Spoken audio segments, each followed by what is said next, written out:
बहिनो, गर्मी से मैं हमार देह अमहौरी से भर गल बा, बर्दाश्त नहीं खे होती गर्मी। ए हमार सोना का करी देखा तोड़ू रुपया पैसा नहीं खे।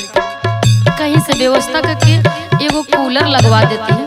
अच्छा अच्छा बर्दाश्त करो ए हमार सोना। अब कितना बर्दाश्त करी ए राजा जी, हमार बात सुनी। रतिया होले गरमिया ना डोले पवन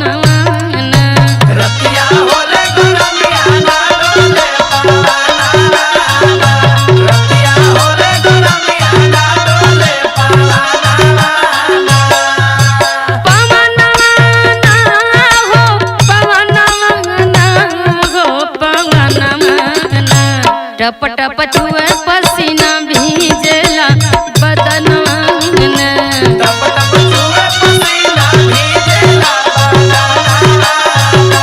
टप टप छुए पसीना भीजेला। का कही ए धनिया? कही राजा जी। अरे हमरो कम मन नहीं खे कि तोरा के कूलर पंखा में रखी। अच्छा लेकिन पैसावा ना सब कुछ करावता। राखा धीरज मन में पूरा करब यार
गर्मी से मरीला।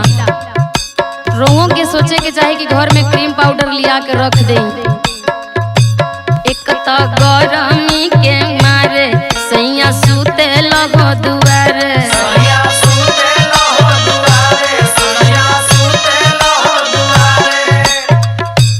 एक तो गर्मी के मारे सैया सूते लगो दुआरे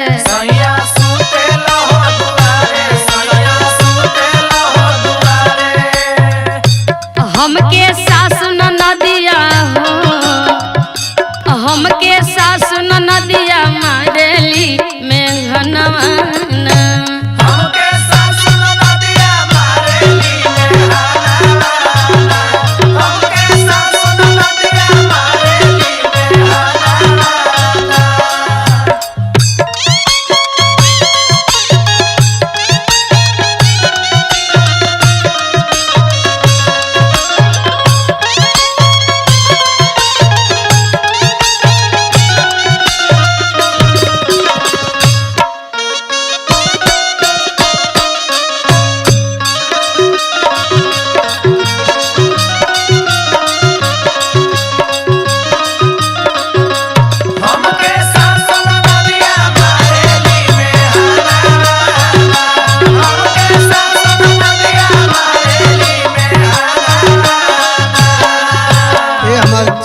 जी।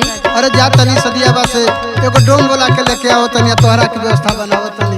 आ कैसन व्यवस्था डोम से बनवाई जी? सुनो सुनो एगो डोमावा हो बोलैब दुई गो बेनिया हो बिनैब दुई गो बेनिया हो बिनैब दुई गो बेनिया हो बिनैब एगो डोमावा हो बोलैब दुई गो बेनिया हो बिनैब दुई गो बेनिया हो बिनैब दुई गो बेनिया हो बिनैब एगो साजे डोलैब हो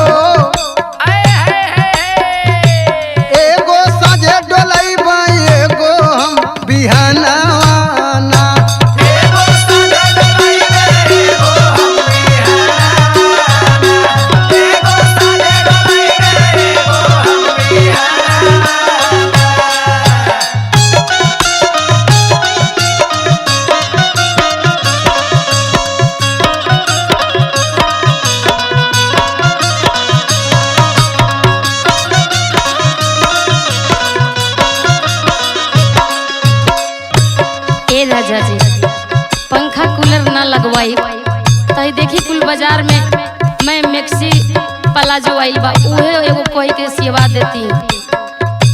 दर्जी भैया के बोलवा द दूगो में कसी सिलवा द।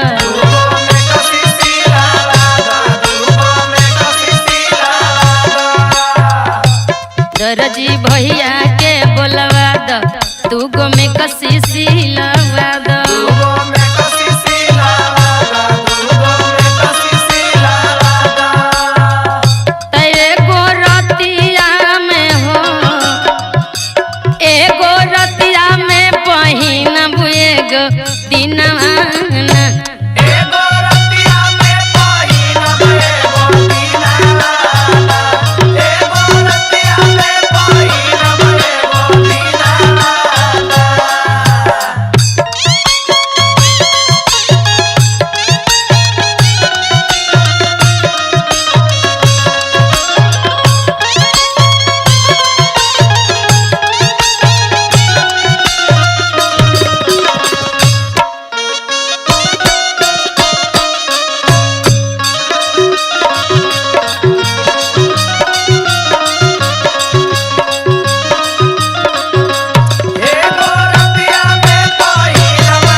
सुनते न बनी। अरे रुपया पैसा कैसे के चलता? तू तो जिंदगी भर ऐसा ही कहला कहिया कहला कि पैसा कमाई धमाई होई तो तोरा के लगवावत नहीं। अब भगवान करे कि तोरे लगे पैसा आवे तनी हो खेदा कमाई देव कूलर लगवाई।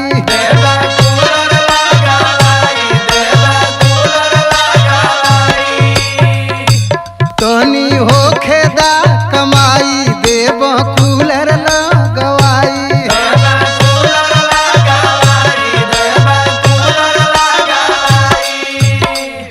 सुभाष कोमल जी का हो, सुभाष कोमल जी का मानीला कहना वाना। सुभाष कोमल जी का मानीला कहना, सुभाष कोमल जी का मानीला कहना। तरतिया होले गरमिया ना डोले पवन माना। राखा धीरज मन में पूरा करब अरमाना। तरतिया होले गरमिया ना डोले पवन माना। एगो साझे बोलाई एगो हम बिहाना। तू हरिये न भरोसे बाणी देखा तू का करेला।